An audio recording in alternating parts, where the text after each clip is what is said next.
here at the top we have the number 123. Now we can write 123 like this. 1 times 100 plus 2 times 10 plus 3 times 1. Now, it's written in brackets to make it clearer, but obviously after the last couple of weeks, you know those don't need to be there. But if we multiply that out, we get 100 plus 20 plus 3, which is going to equal 123. So the pattern there is that this number here, number 1, we were multiplying by 100, and then the number 2, we were multiplying by tens, and as we move to the right, we were multiplying the 3 by 1. But if we keep going to the right, beyond the decimal point, that pattern continues. There's actually a decimal point here, next to 123, but we don't write it because in this case there's no useful information beyond it. But if there were, the same pattern would continue. So for example, here I have 0.4, and I can write that as 4 times 1 over 10. Obviously, if I were then to continue that, I could write that as a fraction, which would be 4 over 10.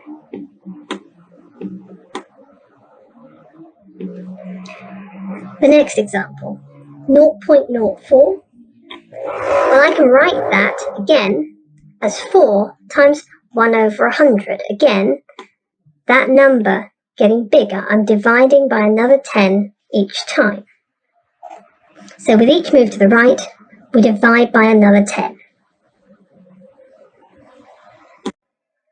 That means that if we want to, we can actually split up a decimal when we have more information. So for example, here we have 0.456. We can write that as 4 times 1 over 10, plus 5 times 1 over 100, plus 6 times 1 over 1,000. So that's 4 over 10, plus 5 over 100, plus 6 over 1,000. And in that way, we've split it into individual fractions. Then what we can do is we can convert them to the same denominator. We did this last week. So in this case, remembering that we have to do the same thing to the top and the bottom of the fraction so that the information remains the same. In this case, to get from 10 to 1,000, we have to multiply by 100. So that's what happens to 4 as well. It becomes 400 over 1,000. 5 over 100, well, that has to be multiplied by 10, top and bottom, to become over 1,000. So it becomes 50 over 1,000. And then 6 out of 1,000 is already out of 1,000. So then we can add those up simply, and we get 456 divided by 1,000. Then, just like last week, we can simplify. Now, you may find that you can go straight from here down to here. And that's okay. Here, if we look at the top number, the 0.456, we can see we are 3 decimal places beyond the decimal point. So you may just be aware that that is 456 divided by 1,000. So that might be the easiest way to convert that into a fraction. But then you still need to simplify like this. Here's some other examples like that. So here I have 0.104. Because I have 3 decimal places beyond the decimal point, that tells me that this is 104 divided by 1,000. Same number of decimal places, same number of zeros after that one. That's the easiest way to remember that. And then again, I have to simplify. So I take it from 104 over 1,000 to 52 over 500 divided by 2. I can divide by 2 again, 26 divided by 250, and then divide by 2 again, takes me to 13 over 125. 13, of course, is a prime number, so we can't go any further than that. But what about when we have zeros? Like this. So here's an example.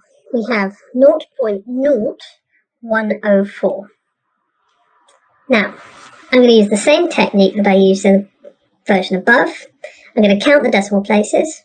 1, 2, 3, 4. So I'm going to therefore write 0104, everything after that decimal point, which is divided by 10,000 with 4 zeros. Now, again, the smart ones among you may have noticed this zero isn't doing anything anymore. We don't have a decimal point to keep it after. It's just dead, so we don't need it. So that becomes 104 over 10,000. And again, we simplify and take it down to eventually get 13 over 1,250, and that's our fraction.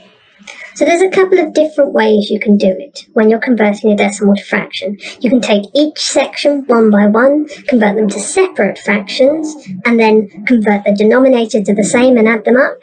Or, if you're comfortable with it, you can use the number of decimal places and convert it into an over 1,000, over 10,000, over 10 fraction. And then simplify that. So percentage directly relates to what we've just been doing. Percentage means out of 100, and it means that we can express it either in this way as a percentage, or we can convert that to a fraction per 100. We can also use this to produce a decimal. We divide the percentage by 100 to calculate a fraction or decimal proportion. And then we can also multiply a decimal or a fraction by 100 to calculate a percentage. So here's a simple example. Here we have 12.3%. If I write that as a fraction around that model, I can write 12.3 per 100. If I then calculate that, I get a decimal, which is 0.123. I can do it backwards as well. I could take the decimal, 0.123, and I can convert it to a fraction. Now, I might actually want to do 123 over 1,000. Excuse me while I try and write that. Not the easiest with this. But then that's a really easy fraction to convert into a percentage, because I just knock that off and put a decimal point in there. And that becomes 12.3 over 100. Equally, I can get directly from this decimal here to this percentage here by just multiplying by 100. 0.123 becomes 12.3%. But it's really important you always include the percent figure, or the percent symbol with that, so that you don't lose information. Otherwise you won't know it's per 100. So here's another example. If I want to calculate 12.5% of 800, there's actually a few different routes that I can use to work it out now. First, I know that 12.5% is the same as 12.5 over 100, and all multiplied by that 800 again. So what do? Well, I could just calculate it with long division, or with my calculator, I can just do that sum and work out that 12.5 divided by 100 is 0.125, multiplied by 800. Then I could calculate that again. But I could also do this. I could say, well, okay, if it's 12.5 divided by 100 times 800, I know that I can just multiply by that number above the 100. So 12.5 times 800 all over 100. Then what I've done here is I've realised, well, hang on, 800 is 8 times 100. So actually, I can just get rid of that 0, and that 0, and that 0, and that 0. And that becomes 12.5 times 8 over 1, or 12.5 times 8. But I could also do it another way. The 12.5, the decimal might confuse me a bit, so I could, if I wanted, convert it into a fraction that made more sense. I could instead have 125 over 1,000, converted from that 12.5 over 100. It would still then need to be multiplied by 800. But again, I could cross off some of those zeros. I've now got 125 divided by 10 times 8. Again, I can move that 8 up above the 10, just like we looked at with fractions last week. And I could calculate that 8 times 125 is 1,000. So the final thing is 100.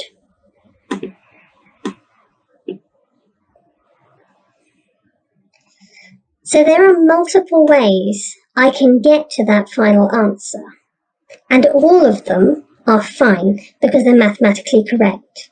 As long as whenever I'm doing a fraction, I am working with the same, I'm doing the same to the top and the bottom of the fraction, except where I'm multiplying by a whole number, like this, then everything's fine and it will all work, and it should go to the same place. But this section here, 12.5 over 100 multiplied by 800, should be your starting point to work out a percentage of that value.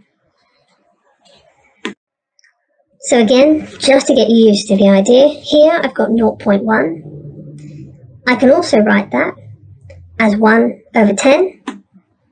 I can write it as 10 over 100 because I multiply both top and bottom of 1 over 10 by 10 to give me 10 over 100.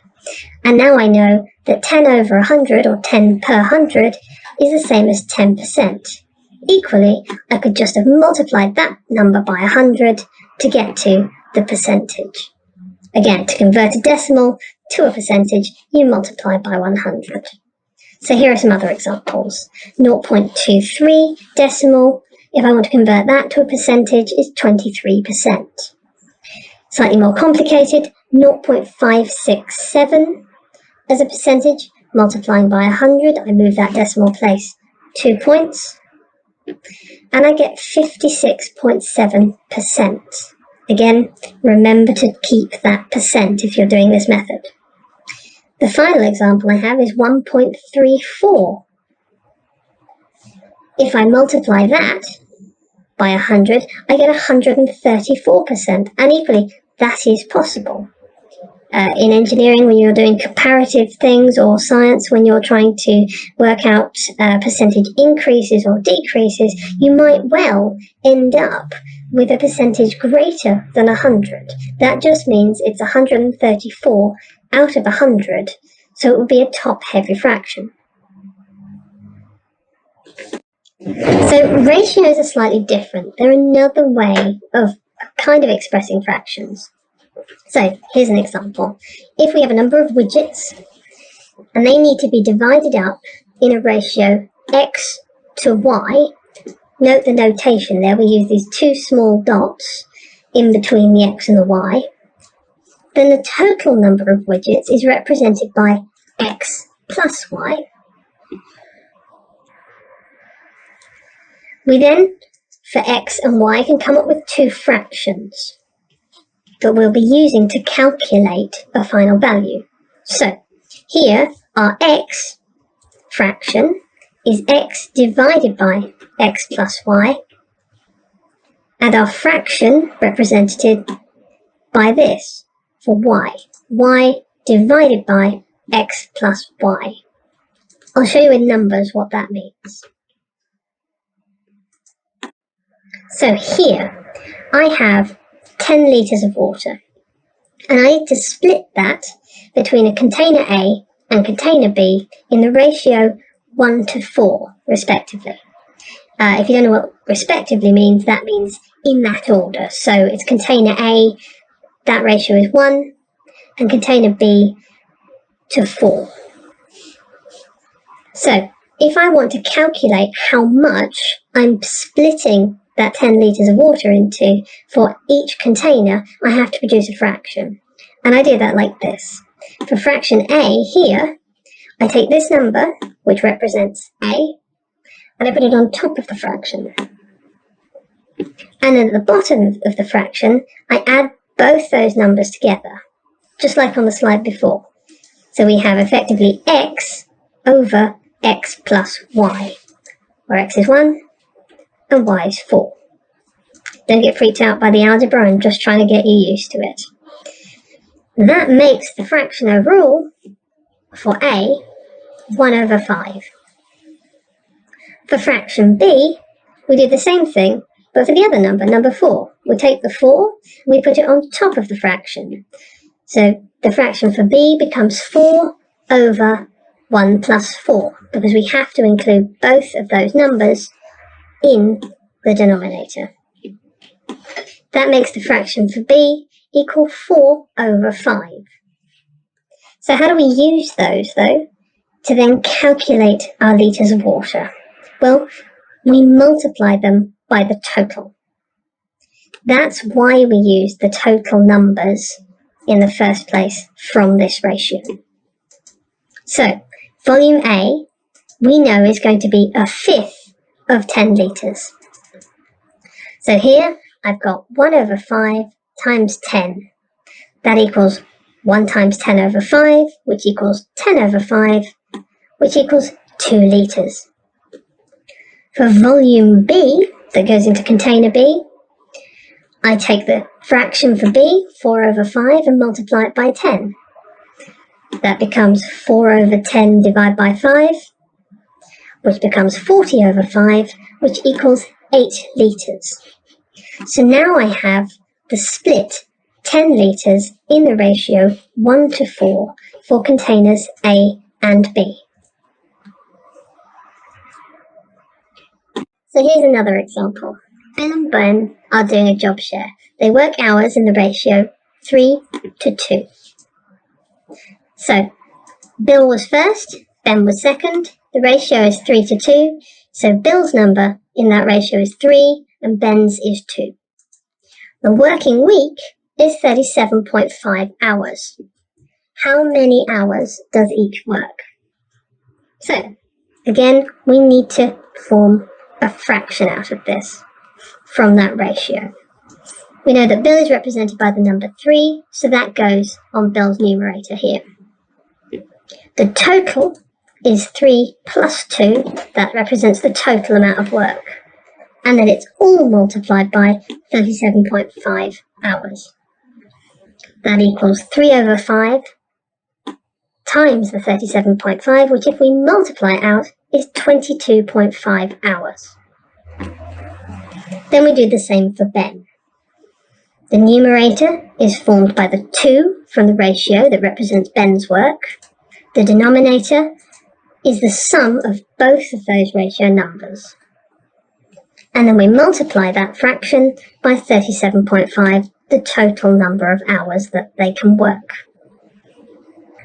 We then calculate that out. It becomes 2 over 5 times 37.5, which equals, if we calculate it out, 15 hours.